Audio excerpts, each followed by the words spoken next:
In the winter of 1834, 12 nuns at the Sacred Heart Convent in rural Ohio died within 48 hours of each other. Not one showed signs of illness, injury, or distress. The youngest was 23, the oldest 47. All were found in their beds, hands folded in prayer, expressions peaceful as if they had simply chosen to slip away from this world. The local physician, Dr. Samuel Hartwell, examined each body and declared them all to be in perfect health at the time of death. No poison was found, no violence detected, no disease present. For nearly 2 centuries, the Catholic Church has kept the records of what really happened at Sacred Heart sealed away in their archives. But recently discovered letters and testimonies from that terrible winter reveal a truth far more disturbing than any supernatural explanation could ever be. Before we continue with the story of Sacred Heart Convent, this channel isn't for everyone, only for the bravest souls who dare to uncover the dark secrets that history tried to bury. If you have the courage to hear the truth about what really happened in that isolated convent, hit that subscribe button and let me know in the comments what state or city you're listening from. Few channels dare to tell the stories we tell here. And if you've made it this far, you're clearly not like most people. Now let's discover together what drove 12 healthy women to their deaths in the span of 2 winter days. The events at Sacred Heart would remain hidden for generations, but the truth always has a way of surfacing, especially when it's written in the trembling hand of someone who lived through the horror. The Sacred Heart Convent sat on 47 acres of rolling farmland in southeastern Ohio, approximately 12 miles from the small town of Millbrook. Established in 1821 by the Sisters of Mercy, the convent had been built to serve the growing Catholic population of German and Irish immigrants who had settled in the region following the completion of the Ohio and Erie Canal. The 2-story brick building, with its distinctive bell tower and iron crosses, stood as a beacon of faith in a predominantly Protestant area where Catholic settlers often faced suspicion and sometimes open hostility. Mother Superior Catherine Brennan had overseen the convent since 1828, ruling with a firm but loving hand over the 17 nuns who called Sacred Heart home. The sisters supported themselves through farming, teaching at the small school they operated for local Catholic children, and needlework that they sold to families in Millbrook and the surrounding farms. By all accounts, they lived quietly, devoutly, and without causing any trouble for their Protestant neighbors. The winter of 1834 had been particularly harsh. Snow had fallen steadily since November, and by January, drifts reached nearly to the first-floor windows of the convent. The sisters had prepared well for the cold months, with their root cellar stocked with preserved vegetables, their pantry filled with grain, and their woodshed packed with split oak and maple. They had weathered difficult winters before, and this one seemed no different from the others. Sister Mary Agnes, 26 years old and originally from County Cork, Ireland, served as the convent's recorder, keeping detailed logs of daily activities, weather conditions, and the spiritual progress of the community.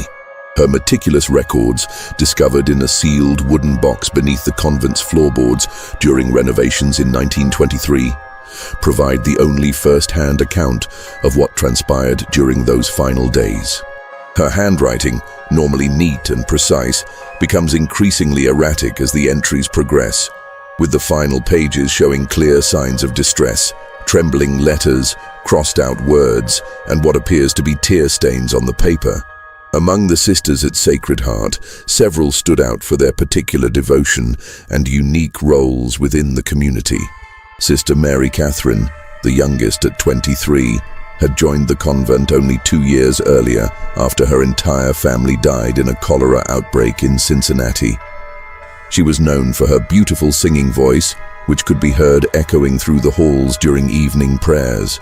Sister Mary Elizabeth, at 34, served as the convent's herbalist and healer, having learned the medicinal properties of plants from her grandmother in Bavaria. Sister Mary Margaret, 41, was the convent's treasurer and managed their modest finances with shrewd intelligence that had helped them survive the economic difficulties of the early 1830s. The convent followed the strict routine of canonical hours, with the sisters rising at 4 in the morning for matins and prime, followed by Mass at sunrise. They broke their fast with simple porridge and bread, then attended to their various duties: teaching, farming, cooking, cleaning, and prayer. Dinner was served at noon, followed by more work and study. Vespers took place at sunset, and Compline at 8 in the evening marked the beginning of the Great Silence that lasted until morning prayers. The building itself reflected the practical needs of a religious community. The first floor contained the chapel, refectory, kitchen, and Mother Superior's office. The second floor housed the dormitory-style cells where the sisters slept, each containing only a narrow bed, a small wooden crucifix, and a basin for washing. The basement held the root cellar, laundry area, and a small library where the sisters could study religious texts and conduct their correspondence. What made Sacred Heart unique among convents of its time was its isolation. The nearest neighbor lived 3 miles away, and the road to Millbrook became impassable during heavy snows. This isolation, which the sisters had always viewed as a blessing that allowed them to focus entirely on their spiritual duties, would prove to be a crucial factor in the tragedy that was about to unfold. The first sign that something was amiss came on the morning of January 15th, 1834. Sister Mary Agnes noted in her daily record that Sister Mary Catherine had not appeared for matins, an unprecedented occurrence for the young nun who was known for her punctuality and devotion. When Mother Superior Brennan went to check on her, she found Sister Mary Catherine lying peacefully in her bed, her rosary still clutched in her hands, her lips curved in what appeared to be a gentle smile. Dr. Samuel Hartwell, the Protestant physician from Millbrook, made the treacherous journey through the snowdrifts to examine the body. A man of science and skeptical of Catholic practices, Dr. Hartwell nonetheless took his oath seriously and conducted a thorough examination. His report, preserved in the Millbrook Township records, details his findings with clinical precision. The deceased shows no signs of violence, poisoning, or disease. Her complexion is healthy, her limbs show no rigidity beyond what is normal for recent death, and her eyes are clear. I can detect no cause of death through physical examination. What disturbed Dr. Hartwell most was not what he found, but what he didn't find. Sister Mary Catherine appeared to be in perfect health at the time of her death. Her heart was strong, her lungs clear, her blood showed no signs of illness. When he questioned the other sisters about her behavior in the days preceding her death, they could only say that she had seemed more peaceful than usual, spending extra time in prayer and speaking often of feeling blessed and chosen. The funeral was held 2 days later, on January 17th, with the entire convent community present. Father Timothy O'Brien, the circuit priest who visited Sacred Heart monthly, had been summoned from his parish in Lancaster to perform the last rites. The snow had continued to fall steadily, and the cemetery behind the convent was blanketed in white, with only the iron crosses marking the graves of previous sisters visible above the drifts. Sister Mary Agnes recorded that the funeral proceeded normally, with the sisters singing hymns and offering prayers for their departed sister's soul. But she also noted something that would prove to be prophetic. Several of the sisters commented on how peaceful Sister Mary Catherine looked, how she seemed to be smiling even in death. Sister Mary Elizabeth said she envied her the peace she had found. Sister Mary Margaret mentioned that she too had been having dreams of angels calling her home. The next morning, January 18th, Sister Mary Elizabeth did not appear for matins. Mother Superior Brennan, now deeply concerned, discovered the herbalist sister in her bed, lying in exactly the same position as Sister Mary Catherine had been found. Hands folded, rosary clutched, that same inexplicable smile on her lips. The sight filled the Mother Superior with a dread she could not explain. This was no coincidence, no natural death. Something was terribly wrong at Sacred Heart Convent. Dr. Hartwell returned through the snow, his horse struggling against the drifts that had grown even deeper overnight. His second examination yielded the same impossible results. Sister Mary Elizabeth, like her predecessor, showed no signs of illness or injury. Her supplies of medicinal herbs were examined for potential poisons, but nothing was found. The doctor's notes from this visit show a growing frustration. "I'm baffled by these deaths. Both women appear to have simply stopped living, as if they had chosen to depart this world of their own volition." The remaining sisters gathered in the chapel that evening for an emergency prayer session. Mother Superior Brennan led them in reciting the Rosary, but Sister Mary Agnes noted that the familiar words seemed to hang heavy in the air, as if the very atmosphere of the convent had changed. She wrote, "There is something in the air here, something that makes the hair on one's arms stand up. The other sisters feel it too, though none speak of it aloud. We pray harder, but our prayers seem to echo back to us unanswered." The deaths of Sisters Mary Catherine and Mary Elizabeth sent ripples of unease through the isolated convent community.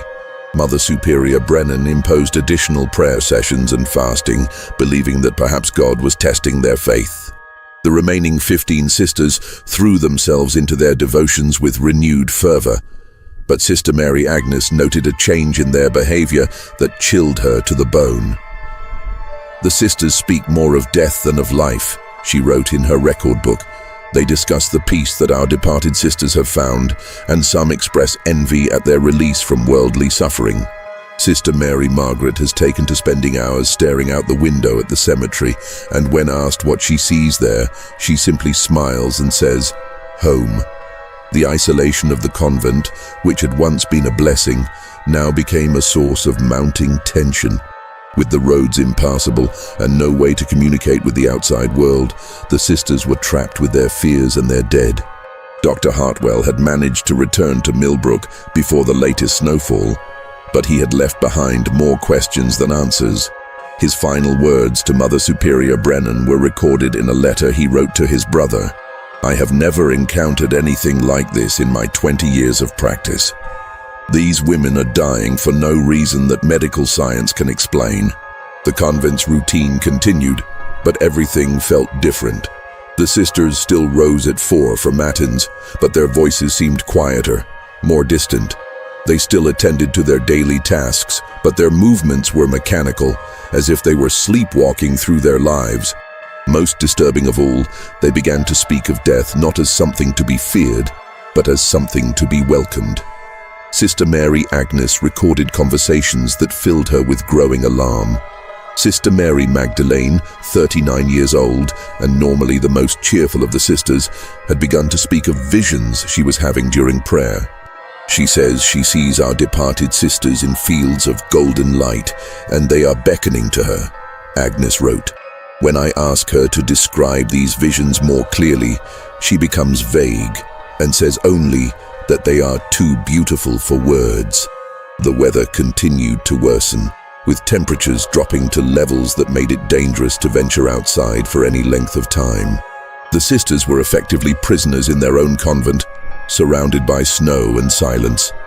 The only sounds were the wind howling around the building and the occasional crack of ice-laden tree branches breaking under the weight of the accumulated snow.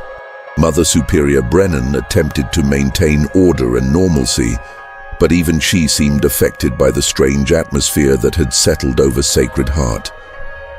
Sister Mary Agnes noted that the Mother Superior had begun to speak of God's will more frequently, and that she had started to question whether the deaths were not tragedies, but blessings.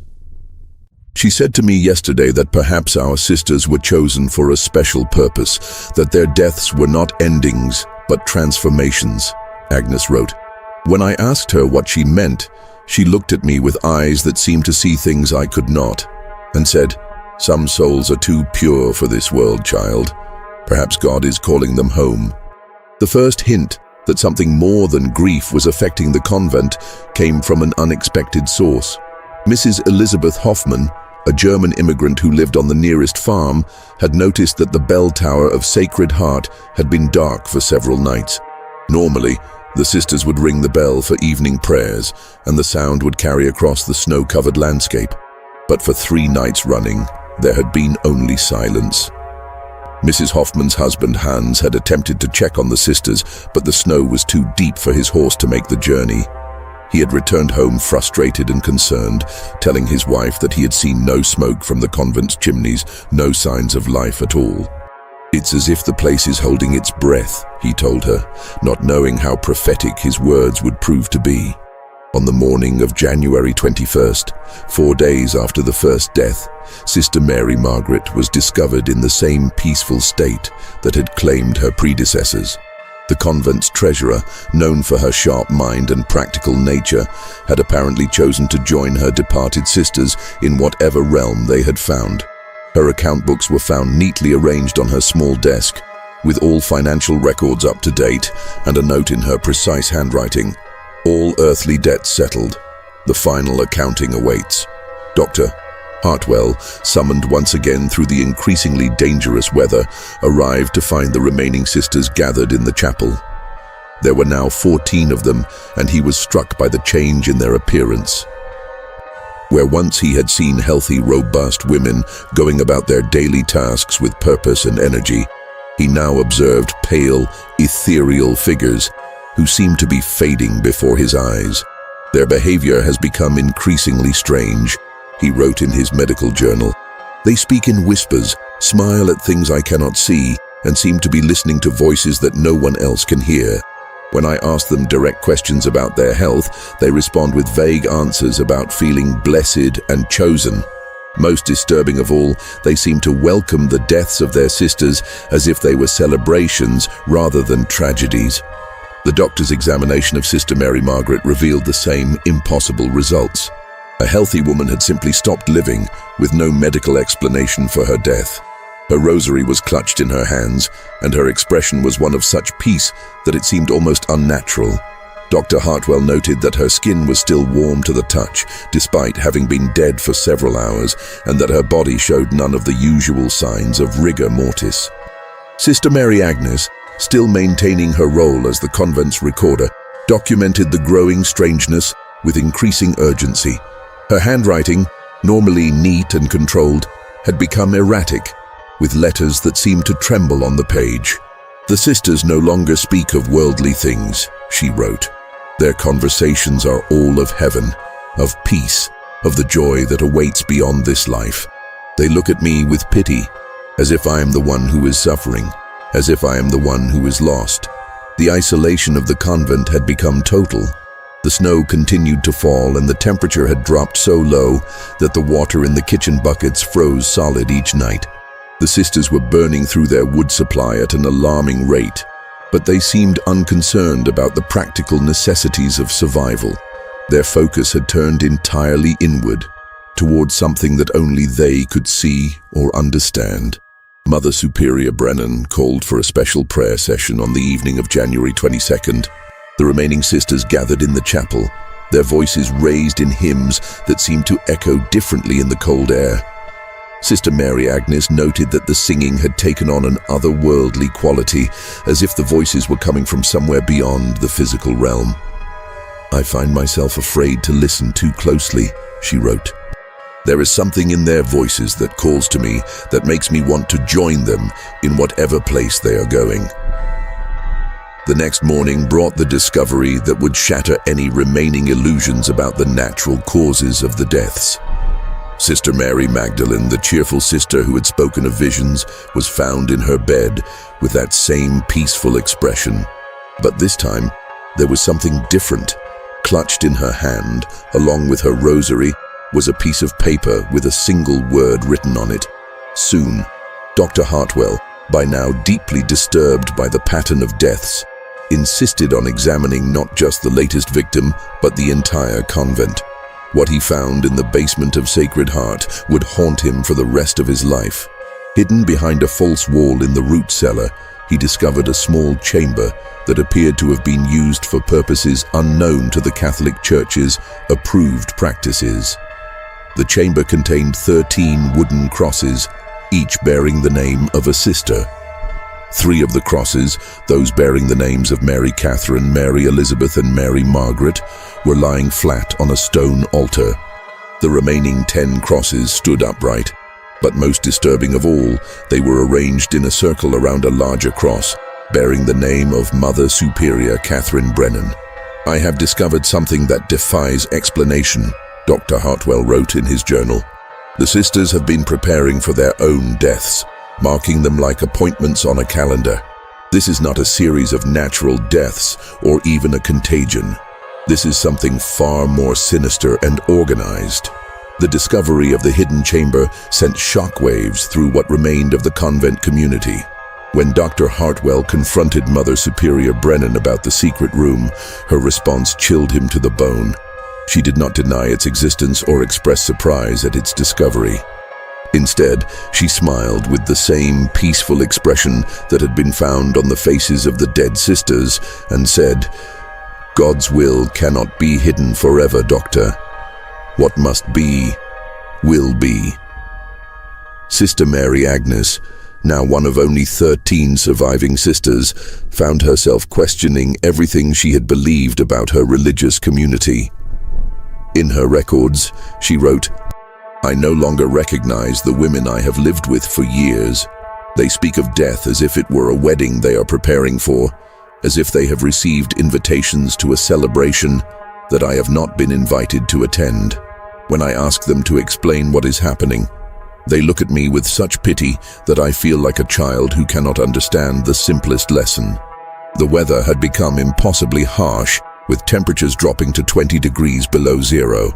The convent's windows were frosted over so thickly that it was impossible to see outside during the day, and at night the building creaked and groaned under the weight of ice and snow. The sisters had been forced to gather in the kitchen around the large fireplace, as it was the only room warm enough to occupy safely. But even in their cramped quarters, the remaining sisters continued their strange behavior. They prayed constantly, but their prayers had taken on an urgent quality, as if they were calling to someone who was just beyond hearing. They spoke in whispers about the time drawing near and the final calling. Most disturbing of all, they had begun to take turns sitting vigil by the window that faced the cemetery, watching for something that only they could see. Dr. Hartwell, trapped at the convent by the weather, found himself an unwilling witness to the disintegration of the community. His medical training told him that what he was observing was impossible, but his eyes could not deny the evidence before them. The sisters were dying by choice, but the mechanism of their deaths remained a mystery that defied all rational explanation. On the night of January 24th, as the wind howled around the building with such force that the walls seemed to shake, Sister Mary Agnes made a discovery that would change everything. Unable to sleep, she had been walking through the corridors of the convent when she heard voices coming from the chapel. Approaching quietly, she peered through the partially open door and saw a sight that filled her with terror. The remaining sisters were gathered around the altar, but they were not alone. In the flickering candlelight, Agnes could see figures standing among them, figures that looked exactly like the sisters who had already died. Sister Mary Catherine, Sister Mary Elizabeth and Sister Mary Margaret stood with their living companions, their faces glowing with an otherworldly light, their lips moving in silent prayer. I watched in horror as the dead sisters reached out to touch the living ones. Agnes wrote in her increasingly frantic handwriting. Where they touched, the living sisters' faces changed, becoming filled with the same peace and joy that I had seen on the faces of the dead. They were not ghosts or spirits. They were too solid, too real for that. They were something else entirely, something that my mind cannot accept or understand. As Agnes watched, paralyzed by fear and fascination, she saw Mother Superior Brennan step forward into the center of the circle. The dead sisters surrounded her, their hands reaching out to touch her face, her hands, her heart. The Mother Superior's expression changed, becoming radiant with a joy that seemed almost painful to witness. Soon, Mother Superior Brennan whispered, her voice carrying clearly in the cold air. Soon we will all be together, all be free from the weight of this world. The calling has come, and we must answer. The living sisters nodded in unison, their faces reflecting the same otherworldly peace that had claimed their departed companions. They began to pray in voices that harmonized perfectly with sounds that seemed to come from beyond the physical realm. The candlelight flickered and danced, casting shadows that moved independently of their sources. Sister Mary Agnes fled from the chapel, her heart pounding with terror. She ran to her cell and barricaded the door, then spent the remainder of the night writing frantically in her record book, documenting everything she had seen. Her handwriting became increasingly erratic as she struggled to capture the impossible events she had witnessed. "They are not dying," she wrote. "They are being called, chosen, transformed into something that I cannot understand. The dead sisters are not gone. They are waiting, gathering their living companions to join them in whatever realm they have discovered. And I am left behind, alone with the knowledge that I am not chosen, not worthy of whatever blessing or curse has claimed them." Just when we thought we'd seen it all, the horror in Sacred Heart intensifies. If this story is giving you chills, share this video with a friend who loves dark mysteries. Hit that like button to support our content, and don't forget to subscribe to never miss stories like this. Let's discover together what happens next in this tale of death and devotion gone terribly wrong. The morning of January 25th brought the discovery that would reveal the true nature of what had been happening at Sacred Heart Convent. Sister Mary Agnes, the lone witness to the previous night's impossible gathering, found herself face to face with a truth that would shatter her understanding of reality itself. She awoke to find the convent completely silent. No morning prayers, no movement in the corridors, no sounds from the kitchen. When she emerged from her cell, she discovered that she was now entirely alone among the living. The remaining 12 sisters had all died during the night, found in their beds with the same peaceful expressions that had marked all the previous deaths. But this time, there was something different. Each sister held in her hands not just her rosary, but a piece of paper bearing a single word: complete. Dr. Hartwell, who had been sleeping in the Mother Superior's office, awoke to find Sister Mary Agnes in a state of complete shock. The young woman was sitting in the chapel, surrounded by the empty pews, staring at the altar where she had witnessed the impossible gathering the night before. When the doctor approached her, she looked up at him with eyes that seemed to have seen too much. "They're not gone," she whispered. "They're waiting. All of them, standing right there behind you, waiting for the final sister to join them." Dr. Hartwell turned to look behind him, but saw nothing except the empty chapel. When he turned back to Sister Mary Agnes, she was holding a piece of paper that had not been there moments before. On it was written a single word: soon. The doctor's medical journal from this day provides the most chilling account of what he discovered when he examined the final 12 bodies. Unlike the previous deaths, these sisters had not died alone. They had died simultaneously, at exactly the same moment, as if responding to a single, irresistible call. Their expressions were not merely peaceful, they were ecstatic, as if they had experienced a joy so profound that their mortal bodies could not contain it. "I have no medical explanation for what I have witnessed," Dr. Hartwell wrote. 13 healthy women have died without cause, without illness, without injury. They have simply chosen to depart this world, drawn by something that defies all rational explanation. The final 12 died at precisely the same moment, as if they were following a schedule that had been predetermined by forces beyond human understanding. But the most disturbing discovery was yet to come. When Dr. Hartwell and Sister Mary Agnes descended to the basement to examine the hidden chamber more closely, they found that the arrangement of crosses had changed. The 12 crosses bearing the names of the newly dead sisters were now lying flat on the altar, joined by the cross-bearing Mother Superior Brennan's name. Only one cross remained standing, the one bearing the name of Mary Agnes. The ritual was not complete, Dr. Hartwell realized with growing horror. They were waiting for the final sister to join them. The deaths were not random. They were carefully orchestrated, building toward a moment when the entire community would be united in whatever realm they had chosen to inhabit. Sister Mary Agnes, confronted with the evidence of her own predetermined fate, began to speak in a voice that seemed to come from somewhere beyond her own mind. "They call to me constantly now," she said. "Their voices are so beautiful, so full of peace and joy. They tell me that I am the last, the completion of their sacred circle. They say that once I join them, their work will be finished, their purpose fulfilled." The doctor, driven by desperation and a growing sense that he was witnessing something that should not exist in the rational world, began to search frantically through the convent's records. In Mother Superior Brennan's private papers, he found a journal that revealed the truth behind the deaths. A truth so disturbing that it would haunt him for the rest of his life. The journal detailed a correspondence that had been taking place between Mother Superior Brennan and a mysterious figure known only as the Shepherd.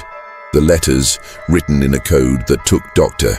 Hartwell hours to decipher, revealed that the deaths at Sacred Heart were not spontaneous religious experiences, but the culmination of a carefully planned ritual that had been in preparation for months. The Shepherd had convinced Mother Superior Brennan that the Sisters of Sacred Heart had been chosen for a special purpose, to serve as a bridge between the world of the living and the realm of the dead. The ritual required the willing sacrifice of 13 sisters, each dying at precisely the right moment to create a spiritual gateway that would allow the dead to return and gather their living companions. But as Dr. Hartwell delved deeper into the correspondence, he discovered something even more terrifying. The letters contained detailed instructions on how to prepare the sisters psychologically for their deaths, using a combination of religious fervor, isolation, and carefully crafted suggestions that would make them believe they were receiving divine visions. The peaceful expressions on their faces were not the result of spiritual ecstasy, but of a systematic program of mental conditioning that had convinced them that death was a glorious transformation. The most chilling revelation was that the ritual was not unique to Sacred Heart. The Shepherd had been in correspondence with religious communities across the country, orchestrating similar events wherever he could find leaders willing to believe in his divine mission. The deaths at Sacred Heart were just one part of a much larger plan that had been unfolding for years. As Dr.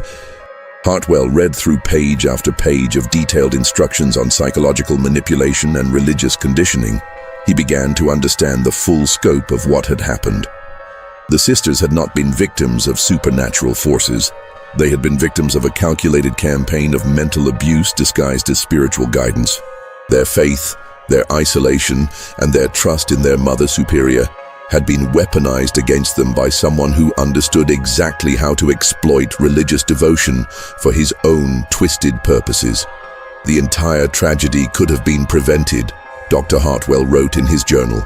These women died not because of divine calling or supernatural intervention, but because they were systematically conditioned to believe that their deaths would serve a holy purpose. They were murdered not with poison or violence, but with lies carefully crafted to appeal to their deepest spiritual longings. The doctor's hands trembled as he read the final letters in the correspondence. The Shepherd had been planning to visit Sacred Heart in the spring to witness the completion of his experiment. He had viewed the sisters not as human beings with inherent worth and dignity, but as test subjects in a grand design to prove his theories about the power of faith to overcome the natural human instinct for self-preservation. He was creating a methodology, Dr. Hartwell realized with growing horror.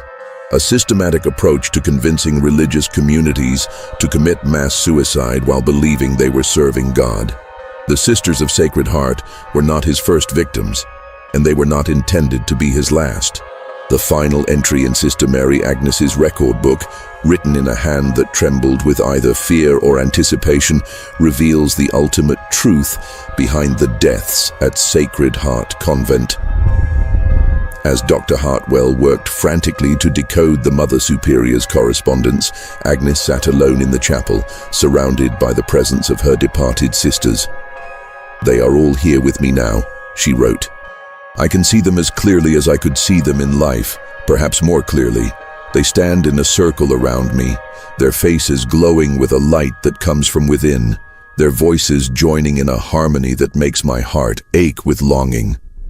They tell me that the door between worlds is almost open, that one more willing soul is needed to complete the bridge they have built with their deaths. Dr. Hartwell, having finally deciphered the complete correspondence, realized that the shepherd was not a religious figure at all, but a man named Marcus Aldrich, a former seminary student who had been expelled from theological school for his heretical beliefs about death and resurrection. Aldrich had become obsessed with the idea that death was not an ending, but a transformation, and that properly prepared souls could return to guide others across the threshold between life and death. The doctor's journal records his growing understanding of the horrific truth. Aldrich has been using the isolation and devotion of religious communities to conduct experiments in what he calls spiritual engineering. He identifies communities that are particularly devout and isolated, then uses their faith against them, convincing them that they have been chosen for a special purpose. The deaths are not suicides in the traditional sense. They are acts of faith, performed by people who genuinely believe they are serving a divine purpose. But Dr. Hartwell's investigation revealed something even more disturbing about Aldrich's methods.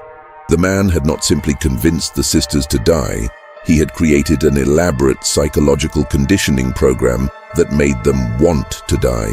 Through a careful combination of religious imagery, social isolation, and repeated suggestions, he had convinced them that their earthly lives were obstacles to a greater spiritual existence.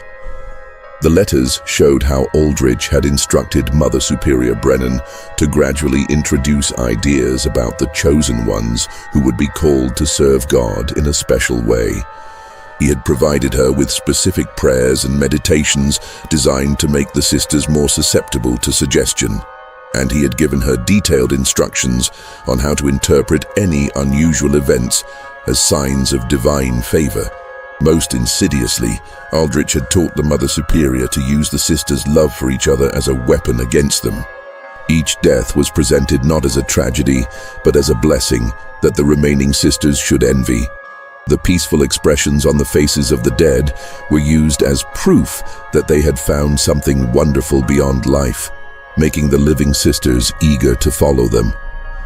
He turned their greatest strength, their love for God and each other, into the instrument of their destruction. Dr.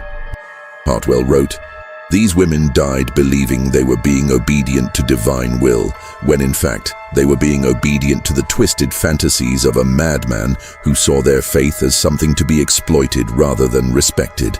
As the pieces of the puzzle fell into place, Dr. Hartwell realized that he had to act quickly to save Sister Mary Agnes from the fate that had claimed her companions.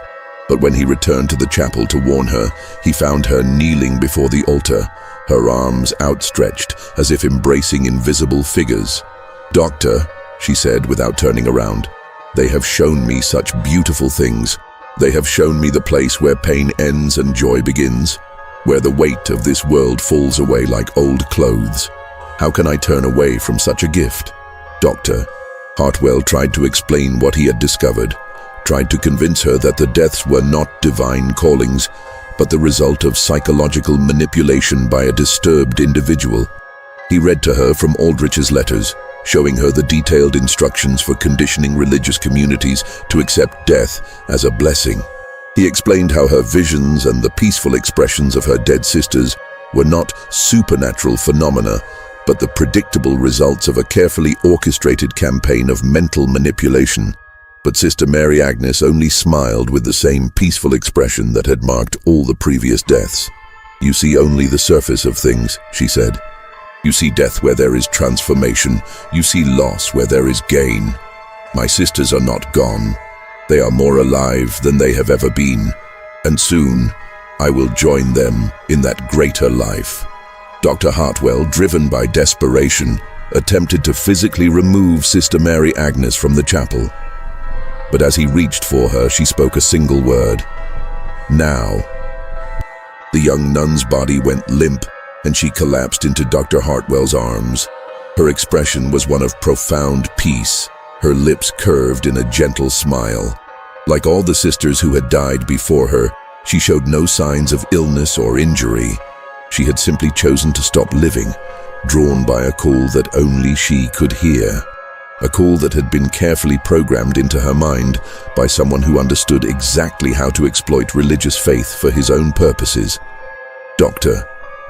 Hartwell, now the sole survivor of the tragedy at Sacred Heart Convent, spent the next 3 days alone in the building, caring for the bodies of 14 women who had died for reasons that were both perfectly explainable and completely horrifying. When the weather finally cleared enough for him to make the journey back to Millbrook, he was a changed man who carried with him the terrible knowledge of how easily faith could be corrupted by those who sought to exploit it. His final report to the county authorities was a masterpiece of medical discretion. He attributed the deaths to a previously unknown contagion that had been contained by the isolation of the convent. The bodies were buried in a mass grave in the cemetery behind Sacred Heart, and the building was sealed by order of the Catholic Church. But Dr. Hartwell's private journals, discovered after his death in 1867, tell a different story entirely. In them, he documents not just the events at Sacred Heart, but his subsequent investigation into similar occurrences at religious communities across the country. What he found was a pattern of tragedies that stretched back nearly a decade, all connected by the same mysterious correspondence with the shepherd. A convent in Virginia where 8 nuns died in their sleep, all found with peaceful expressions and notes reading, "Called Home." A monastery in Pennsylvania where 12 monks were found dead in their chapel after what the surviving brother described as a night of divine visitation. A Baptist mission in Tennessee where an entire congregation of 23 people passed away during a prayer meeting, their faces showing the same inexplicable joy that had marked the Sisters of Sacred Heart. All of these deaths had been attributed to various natural causes, disease, accidents, acts of God. Local authorities, lacking the medical knowledge to explain the phenomena, had accepted the explanations provided by surviving religious leaders or visiting physicians. But Dr. Hartwell's research revealed the common thread that connected them all: correspondence with Marcus Aldrich, the self-styled shepherd who had perfected the art of turning faith into a weapon of mass destruction. Dr. Hartwell's investigation led him to some of Aldrich's early writings, published in obscure theological journals under various pseudonyms. In these papers, Aldrich outlined his theories about the spiritual engineering of religious communities, arguing that true faith required the complete surrender of earthly attachment, including attachment to life itself. He believed that properly guided religious communities could achieve a state of collective transcendence that would serve as an example to the wider world. Aldrich saw himself as a prophet of a new form of religious expression, Dr. Hartwell wrote. He believed that he was helping these communities achieve their ultimate spiritual potential, even as he was systematically destroying them. In his mind, the deaths were not tragedies but triumphs, proof that his methods could overcome the most basic human instinct for survival. The doctor's research also revealed that Aldrich had not worked alone. He had developed a network of followers who helped him identify suitable communities and provided him with detailed information about their religious practices, leadership structures, and vulnerabilities. These accomplices, often former seminary students or disillusioned clergy members, would infiltrate communities months or even years before Aldrich made contact, gradually preparing the ground for his psychological manipulation. Most disturbing of all, Dr. Hartwell discovered that the events at Sacred Heart were not the end of Aldrich's campaign, but merely one experiment in a much larger program. The doctor found evidence that Aldrich had been working on refining his methods, developing more efficient ways to condition entire communities for mass death while maintaining the appearance of natural or divine causation. He was not content with isolated successes, Dr. Hartwell wrote. He was building toward something much larger, a demonstration that would involve hundreds or even thousands of people. The Sisters of Sacred Heart were test subjects in a laboratory of faith, their deaths serving as data points in a grand experiment that defied every principle of human decency. Aldrich himself proved to be remarkably elusive. Dr. Hartwell's attempts to track him down led to a series of false identities and abandoned residences scattered across the eastern United States. The man seemed to have an uncanny ability to disappear just as authorities were closing in, leaving behind only his letters and the communities he had destroyed. The closest doctor. Hartwell came to finding Aldrich was in the summer of 1835 when he traced the man to a small town in western Pennsylvania. But when he arrived, he found that Aldrich had vanished 3 days earlier, leaving behind a rented room containing only a single piece of paper with the words, "The work continues," written in the same precise handwriting that had filled the letters to Mother Superior Brennan. Some believed that Aldrich had realized the authorities were pursuing him and had fled to avoid prosecution. Others suspected that he had eventually joined one of the communities he had manipulated, dying alongside the people he had convinced to sacrifice themselves for his twisted vision of spiritual transcendence. But Dr. Hartwell came to believe that Aldrich had simply moved on to new hunting grounds, perhaps taking his methods to the expanding frontier, where isolated religious communities were even more vulnerable to his manipulation. The most terrifying aspect of this entire tragedy, Dr. Hartwell concluded in his final journal entry about the case, is not that one madman was able to convince so many people to die for his delusions. It is that his methods were so effective, so perfectly calibrated to exploit the deepest human longings for meaning and transcendence, that they could be replicated by anyone with sufficient knowledge of human psychology and religious devotion. The Sacred Heart Convent stood empty for nearly 40 years before being demolished in 1873. The land was sold to a farming family named Johnson, who reported nothing unusual about the property except for the fact that their livestock refused to graze in the area where the convent had stood. The animals would approach to within 50 yards of the former building site, then turn away as if sensing something that humans could not detect. The cemetery remains to this day, though the wooden crosses that once marked the graves have long since rotted away, leaving only slight depressions in the earth to indicate where the sisters lie buried. Local residents have reported strange phenomena over the years. Lights moving among the graves on winter nights, the sound of women's voices singing hymns in a language that no one can identify, and an inexplicable sense of sadness that settles over visitors to the site. Whether these reports reflect genuine supernatural activity or simply the power of suggestion working on people who know the tragic history of the place is impossible to determine. What is certain is that the story of Sacred Heart serves as a powerful reminder of how easily faith can be corrupted by those who understand its power and are willing to exploit it for their own purposes. The case files that Dr. Hartwell compiled during his investigation were donated to the Ohio Historical Society after his death, where they remained largely ignored until the 1920s.